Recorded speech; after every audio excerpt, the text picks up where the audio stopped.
سیدنا جابر بن عبداللہ رضی اللہ تعالی عنہ سے مروی ہے، وہ کہتے ہیں رسول اللہ صلی اللہ علیہ وآلہ وسلم نے ہمیں خطبہ دیا، اللہ تعالیٰ کے شایان شان اس کی حمد و ثنا بیان کی، اور پھر فرمایا اما بعد، بس بے شک سب سے سچی بات اللہ تعالیٰ کی کتاب ہے، اور سب سے بہتر سیرت محمد صلی اللہ علیہ وآلہ وسلم کی سیرت ہے، اور بدترین امور وہ ہیں جو نئے نئے ہوں اور ہر بدعت گمراہی ہے۔ مسند احمد۔ سیدنا ابو ہریرہ رضی اللہ تعالی عنہ سے مروی ہے کہ رسول اللہ صلی اللہ علیہ وآلہ وسلم نے فرمایا، جس نے گمراہی والا راستہ وضع کیا اور پھر اس کی پیروی کی گئی تو اس پر پیروی کرنے والوں کے گناہ کے برابر گناہ ہوگا، جبکہ ان کے گناہوں میں کوئی کمی واقع نہ ہوگی۔ اسی طرح جس نے ہدایت والا کوئی راستہ جاری کیا اور پھر اس کی پیروی کی گئی تو اس پر پیروی کرنے والوں کے اجر کے برابر اجر ہوگا،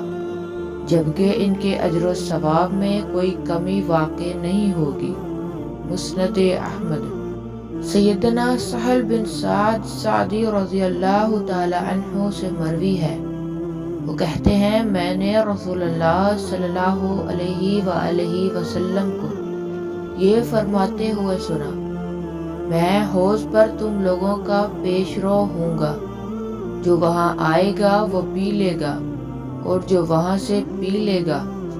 وہ اس کے بعد کبھی بھی پیاسا نہیں ہوگا، اور حوض پر میرے پاس ایسے لوگ بھی آئیں گے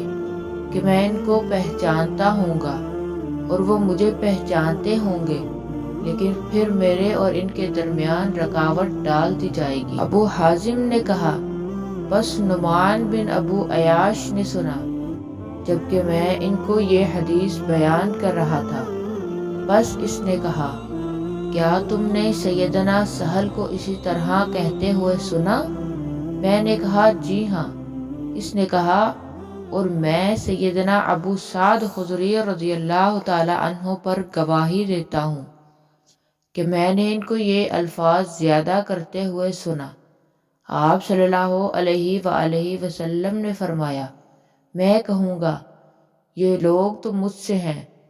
لیکن آپ صلی اللہ علیہ وآلہ وسلم سے کہا جائے گا، آپ نہیں جانتے کہ انہوں نے آپ کے بعد کیا کیا عمل کیے تھے۔ بس میں کہوں گا بربادی ہو، بربادی ہو